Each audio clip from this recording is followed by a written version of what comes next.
Welcome to the Cortez City Council regular meeting. Today is Tuesday, July 27th, 2021. It's 7:30 p.m. Would you please stand and recite the Pledge of Allegiance? I pledge allegiance to the flag of the United States of America and to the republic for which it stands, one nation, under God, indivisible, with liberty and justice for all. Thank you. The first item on the agenda is the consent agenda. The listing under consent agenda is a group of items to be acted on with a single motion and vote. This agenda is designed to expedite the handling of limited routine matters by City Council. The mayor will ask if a citizen or council member wishes to have any specific item removed from the consent agenda for discussion. Either the public or a council member may request that an item be removed from the consent agenda at that time prior to council's vote. Item A, approval of the work session and regular meeting minutes of July 13th, 2021. B, approval of the expenditure vouchers of July 27th, 2021. C, approval of a renewal hotel and restaurant liquor license for Ocean Pearl Cortez, LLC DBA Ocean Pearl Chinese Restaurant, located at 300 East Main Street, Cortez. D, approval of the renewal and hotel restaurant liquor license for Thai Cortez, LLC DBA Thai Cortez, located at 1430 East Main Street, Suites 1, 2, and 3, Cortez. E, approval of a permanent modification of premises for Wild Edge Brewing Collective, LLC DBA Wild Edge Brewing Collective, located at 111 North Market Street, Cortez. F, approval of renewal retail marijuana center license for New View Pharma, LLC, to be located at 503 Patton Street, Cortez. G, approval of modification of premises for Mountain Annie's, LLC, DBA Medicine Man of Cortez, located at 310 East Main Street, Cortez. H, approval of a special event permit for Cortez Area Chamber of Commerce to host the Business After Hours on Thursday, August 5th, 2021, from 4:30 p.m. to 8 p.m. at the FB Organics and Run and Hike, located at 1 West Main Street, Cortez. And I, approval of the June financial report. Mayor, Council, as part of the chamber approval, there is an outdoor dining agreement and a certificate of insurance that we didn't have when the packet went out. They're going to have some outdoor function, and so those documents have been signed and provided, and so everything's in place to approve it with the new information. Okay, thank you. Mr. Mayor, I'd like to pull item I, the approval of the June financial report, just so we can get a brief report from the finance director. And then I'm happy to make a motion to approve the consent agenda with that change. Second. Medina. Aye. Yazzie. Aye. Rainey. Aye. Dobry. Aye. Kiefhoffer. Aye. Lucero. Aye. Levy. Aye, thank you. Can I make a comment real quick? Yes. So if you're not, can you turn off your mic real quick?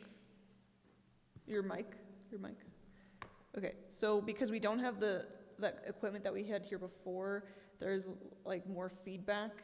So if we could turn off our mics when we're done talking, that'll help out that feedback. Thanks. Thank you, Arlena. Next item is the citizen participation. 6 citizens will be allotted time to address council. No member of the public shall. We have to do item I. We got to do item I. That got removed. Oh, approval of the June financial report. I'd like to call upon Finance Director Kelly Koski to deliver that report.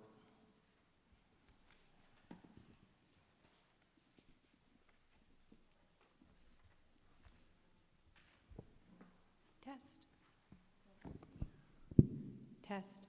Good evening, Honorable Mayor, esteemed council members.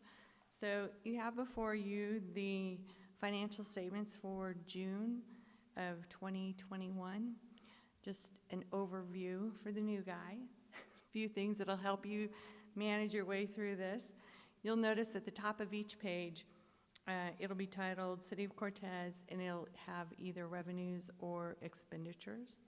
So that way you'll know if we are looking at the money that's coming in or the bills that we're paying and money going out. Period actual is for the month of the report, so in this case that'd be June. Year-to-date actual is for the period through June 30th, so January through June. The budget is the 2021 approved budget numbers. The unearned is actually the amount of budget that we have left to spend. And the really important column that's going to make it a breeze to go through all of this is the last column of the percentage. So that will tell you the percentage of the budget that we've already gone through. And at the very bottom of each page, you'll see where it tells you the percentage of the fiscal year that's elapsed. So hopefully make that a little easier for you to go through that. Just a couple of highlights that I'd like to also point out. You'll notice that in June, our revenues, which including taxes, permits, and licenses, are all over the budgeted amount that we have for the year. One item of note that I thought was really interesting, our building permits are actually up and at 141% of the budgeted amount that we had for the year. I thought that was a little surprising, lumber prices the way they are, but apparently people are building all kinds of stuff all over the city of Cortez. One of the other items to note is that we have already received the first half of our American Rescue Plan funds. That'll be on page 4 over on the grant section. So that is the first half of that funding that we'll receive. The second half of that funding we'll be receiving next year for the combined total of our allocation that we had for the American Rescue Plan funds. And then you'll also notice that we do have other sources of grant revenue that are coming in on a regular basis, and that even includes some federal funding that we have coming in, and that is related to the airport. Does anybody have any questions?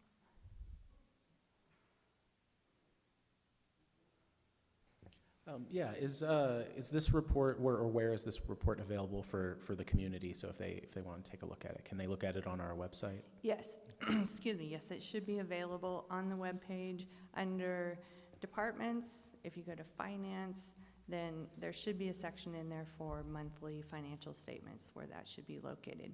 And if anybody has a hard time finding that on the webpage, of course they can contact me directly. Be happy to email it, send it out to them so that they have that available for them.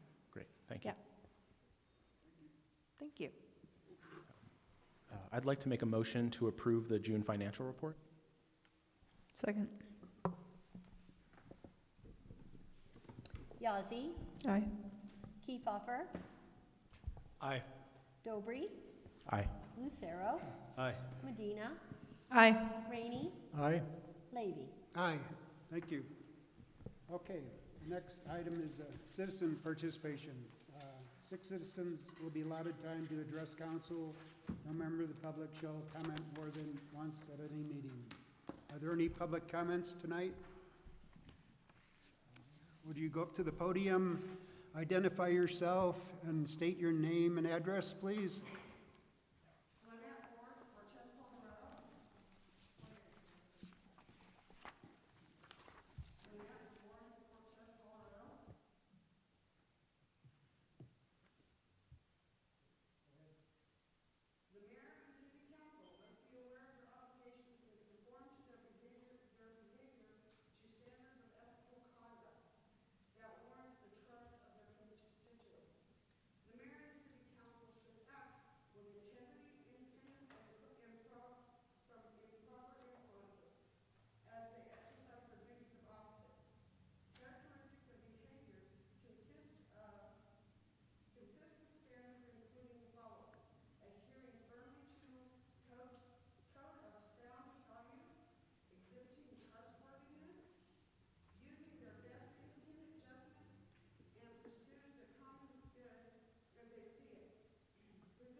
30 seconds.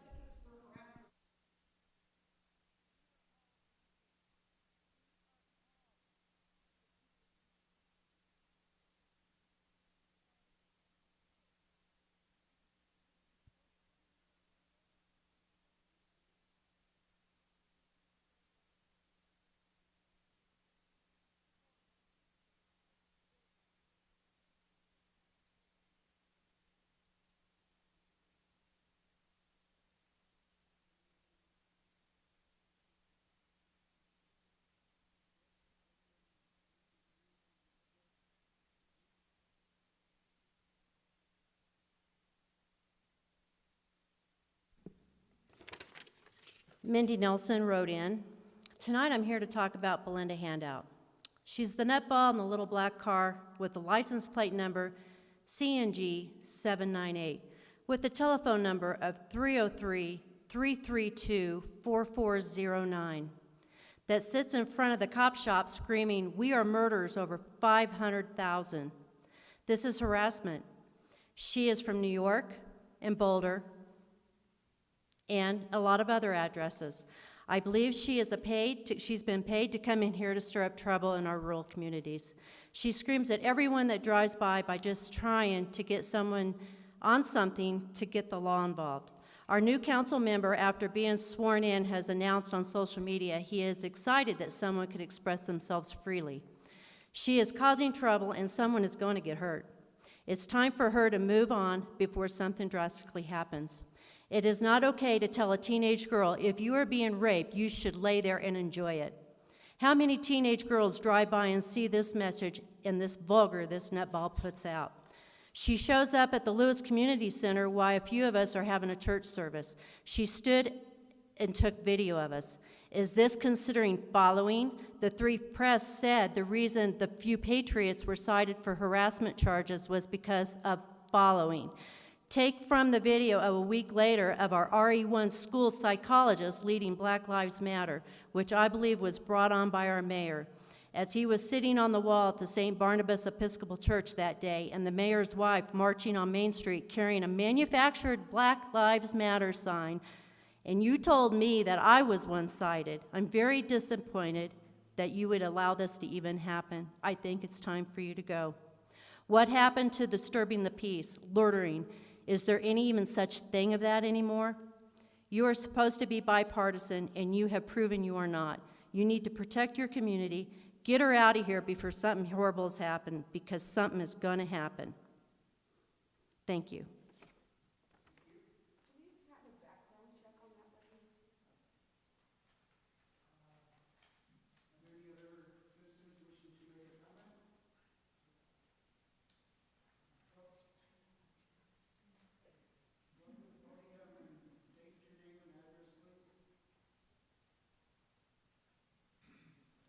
My name is Julie Perriman. I represent the Cortez Farmers Market.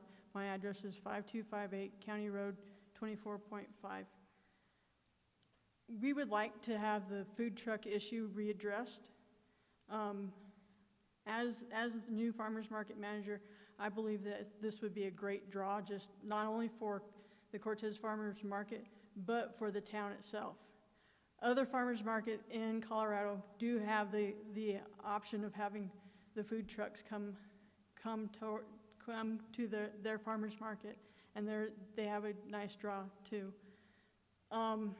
There's only 3 restaurants that are during the time of the Cortez Farmer Market that's actually open that we would actually be in competition with, which is the Pippo's, El Grande, and Benny's. Here again, competition makes for better food. So I think it would not hurt them whatsoever. They already have established customer base already. All we're asking for is to have the ability to draw some more customers in and more people into the Cortez Farmers Market. Thank you.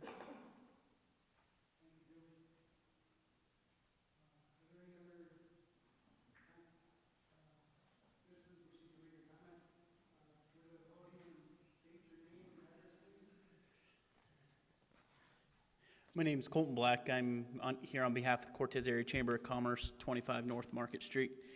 So council members. I've discussed this with a couple of you already, but just wanted to kind of bring it more to your attention. There is currently a grant program being offered through the Department of Local Affairs, Main Street program. It's an open for business grant opportunity that I think is a very unique opportunity that we have here for our local businesses to take advantage of. It can help with facade improvements and energy efficiency upgrades to downtown businesses in our downtown business district. Those grants can be between $10,000 to $150,000 per business. And a municipality or a city can receive up to $1 million in grant funding for those types of projects. I know that there's some financial constraints potentially on the behalf of the city to receive DOLA funding currently. I've got inquiries out to folks with the program to find out if those restrictions apply to this program, because this is a COVID relief targeted program, and I know that there has been some exceptions on some of those programs for things that way, but we are going to host a meeting, and I will give you guys one of these flyers here. That we're doing a stakeholders meeting with some of our downtown business owners to kind of gauge input, give them some information on it, see, how much buy-in we have for that program. I know that there may be other alternatives. We could also partner with the county as maybe the applicant on the program. The Chamber of Commerce is willing to be the economic development partner, or because that's, it recommends that you partner with a Main Street group, an EDA, or a Chamber of Commerce. So we're happy to help with that administrative side of it on that, because this is probably a very rare opportunity to get the type of funding that we're seeing through this grant program that could directly benefit a lot of businesses for a lot of years. So I'd really like to get that on your radar and hopefully invite, at least one or two of you to come to that stakeholders meeting and be present for that. And then hopefully we can find ways to, partner together, whether it's with the city, the county, kind of in a three-way type of thing, whatever we have to do to access this grant funds for some of our downtown businesses that could really benefit from the types of improvements that are included in here. It can cover anything from, new windows, landscaping. It even would pay for solar panels if they wanted to upgrade to stuff like that. New roofing, any new facade improvements, for the most part, new signage. So a lot of things that could really revitalize, certain businesses in our downtown district. They are scored, and so they do, want you to put emphasis and priority on, projects that are ready to go and that will have a ripple effect throughout your downtown district and throughout the town as a whole and economy. So a lot of things on that. I just wanted to touch base real quick with you guys and make sure I invited you out to this meeting and hopefully get you guys to support that and find a way that we can partner together to help our businesses take advantage of some of this funding while we have a chance to. Thank you very much, Mr. Black. Appreciate that. Can you repeat when that meeting is again? So the meeting is going to be next Tuesday, August 3rd at noon in the downstairs conference room at FB Organics. Thank you. Okay. And Rob has the flyer. If Linda or someone can make some copies for you guys. I only brought one. I apologize for not having more of them. Okay. Thank you, Mr. Black. Appreciate it. Are there any more citizens wishing to make a comment? Okay, seeing none. Next item on the agenda, there are no presentations. Public hearings. Ordinance number 1290, Series 2021. Finance Director Kelly Koski, please. Good evening, Kelly. Good evening again. So this evening, I bring before you ordinance number 1290, Series 2021. This is the final reading and hopefully approval of the ordinance, which is going to be amending the 2021 budget, which was originally adopted by ordinance number 1280, Series 2020. As we talked about in the previous council meetings, when the 2021 budget was complete, there were items where things were just uncertain as far as the amount of revenues that the city would be receiving. We have found that those projections were off a little bit, and that we are actually receiving quite a bit more revenue than we had anticipated. This would actually take the items that were cut from the budget in 2021 and add those back into the budget so that the departments can expend those funds through the rest of the year. At this point, with the COVID emergency, not at bay, but a little farther along than we had originally planned. I believe our citizens are expecting the same level of services that we've been able to provide for them in the past, and this budget reset would help our departments make sure that we're able to ensure those services for all of the constituents. Does anybody have any other questions? So would the reinstatement include partner organizations, maybe funding that we pulled for, say, like Mesa Verde Country or organizations like that as well? So that particular agency, we actually have a contract with them. In the contract, it states that Mesa Verde Country will be paid up to X number of dollars.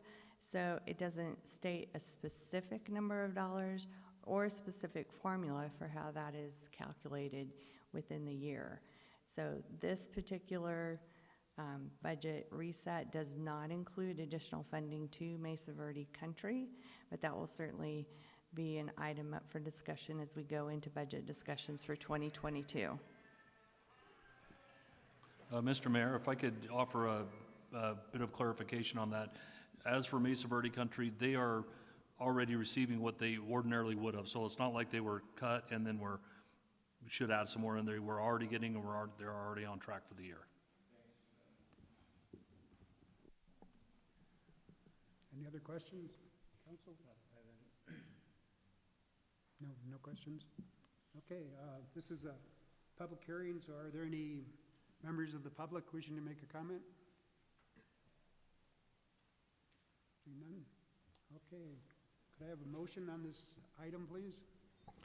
Mr. Mayor, I'd like to make the motion to approve on second and final reading ordinance number 1290, Series 2021, amending the 2021 budget, adopted in ordinance 1280, Series 2020.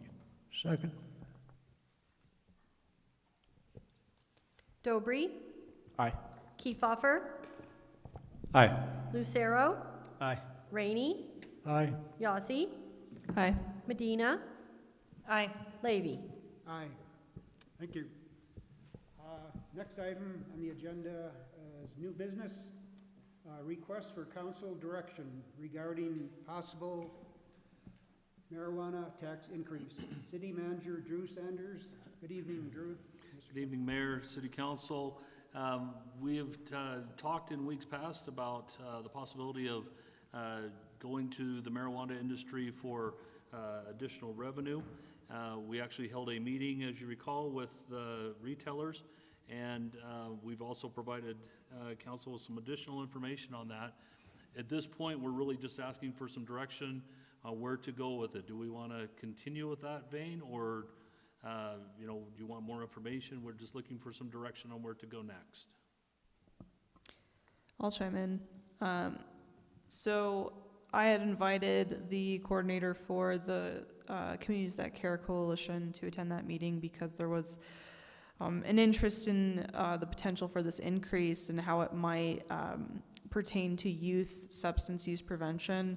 There is evidence that shows that an increase in tax, like with tobacco products, actually reduces use. And so there's some speculation, and I believe some evidence that has shown that even an increase in marijuana tax, or in marijuana, tax on marijuana can also potentially reduce youth substance use. And in the conversations that I've had with that individual, because I have been a member of the CTC Coalition for the last 3-4 years, the coalition is still interested in pursuing conversation around this specific tax, and we will likely be seeing an email or a letter from them and a potential future presentation with regards to the substance use prevention side, youth substance use prevention side of this discussion. Thank you. Any other comments? But with this increase, I mean, if everybody sounds good on the increase and whatever, but like you were mentioning that the increase on the funds, it'd be probably marked for, like you're talking about, for training, because I hate to see just go to the general fund. If we could earmark some of the extra tax that we're charging to educate. And I'll add to that, like that was something that was discussed, is to have that money earmarked towards something more like substance use prevention in our community. But also, because they sat in and they heard kind of some of the opinions or some of the comments by council, they are also just perhaps looking towards other potential policy, to advocating for other potential policy changes which would be supportive of youth substance use prevention. So, yeah. I think after that meeting and kind of seeing the potential effects of legalization in neighboring states on that industry, and also seeing the total tax benefit that industry is providing to Cortez, I think that we should move away from considering any potential future tax or current tax on additional tax on the marijuana industry right now.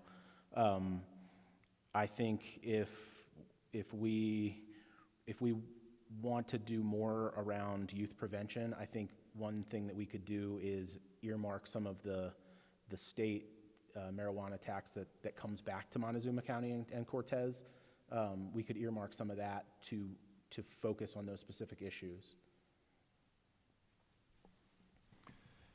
I agree totally with what Councilman Dover just said. I feel like at this time probably wouldn't be prudent to increase taxes given the amount of taxes that are already paid. I think that was a shock to most of us. That's probably one of the biggest takeaways for me. It's quite a bit, and I would be open to the possibility in the future. I think given there a specific need in particular, and then also ultimately I think it would have to be something that would be a vote of the public to make that decision. I agree with Councilman Dobry and Kiefhofer. I don't think a tax increase at this time would be wise. Because we listen to the retailers and they're being taxed quite a bit already. So, any other comments from the council? I guess I'd agree that I'm not ready to support pursuing this anymore for now.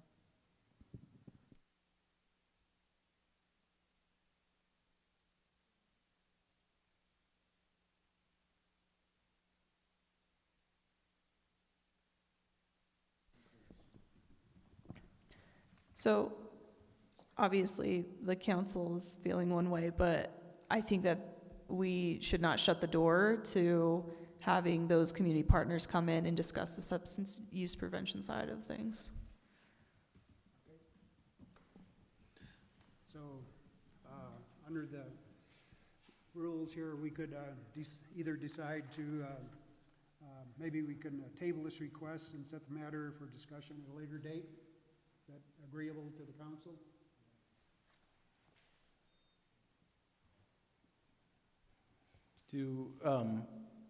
City Manager Sanders, do you need any more input other than what you just got from us? Like, do we need to table it, or can we just say it could come up at a later date? Well, if we were to table it, that would just continue the matter, and to be quite honest, the marijuana retailers are feeling a little anxiety over waiting on this, but the council can always bring this back up. A couple of alternatives that I can consider based upon the conversation I've heard from council is, were you to take no action tonight on this and let this matter die, then what we could do is still hear from our partners, and as part of, and I think it was Councilmember Dobry has talked about maybe using some of our state monies we get from the marijuana industry and earmarking that. That is absolutely the purview of council to order that, and we would address that through the upcoming budget process. And that may be a better alternative to what we're, to actually taxing the industry, if I could make that suggestion to council. Thank you. So could we get a motion on that?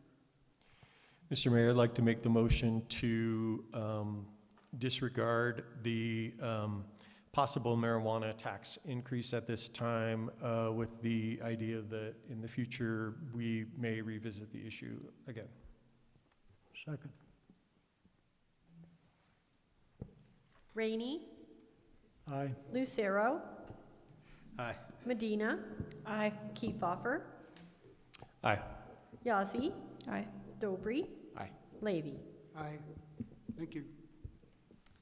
Okay, next item under new business is the review and an application for an amended plat of Empire Electric North Broadway subdivision as submitted by owner's representative Ernie Manus and review of council resolution number 19, series 2021.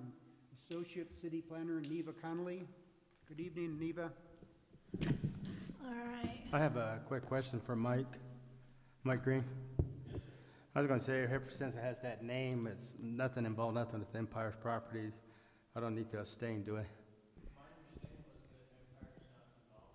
That's what I thought. I just wanted to clear that, so. Okay, thank you. Sorry, Neva. No problem. Go ahead, Neva. All right. Good evening, Mayor Levy and council members.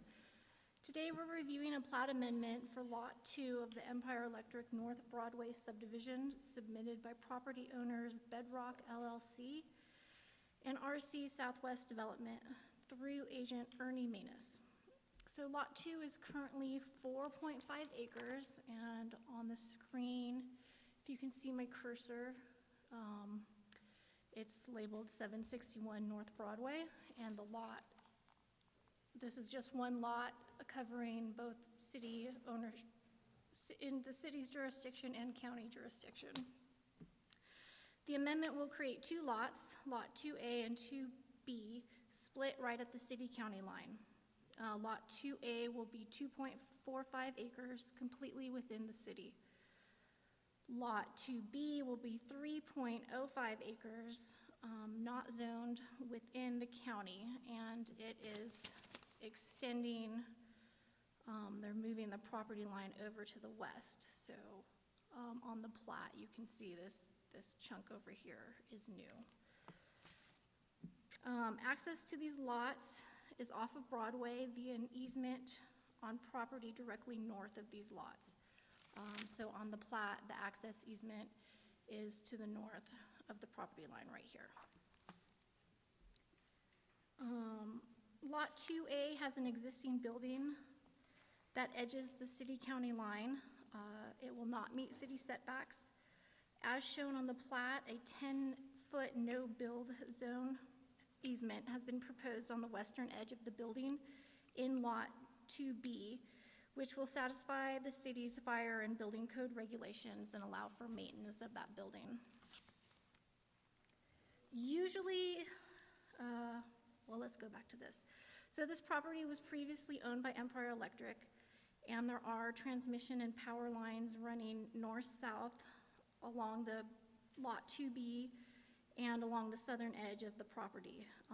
The easements are shown on the plat, and I do want to mention that I spoke with Mr. Manus earlier today, and on the far western edge of Lot 2B, there's a tri-state easement that is shown as 80 feet, and it's actually tri-state, says it's 100 feet, so that will be adjusted to show the 100-foot easement. So usually a proposal like this would be considered a minor subdivision because it is creating a new lot. However, there are no new lots being created within city boundaries. So we are treating this as a plat amendment where the property lines are being adjusted.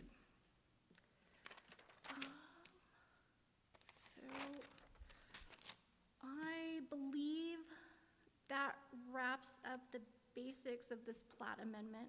Does council have any questions?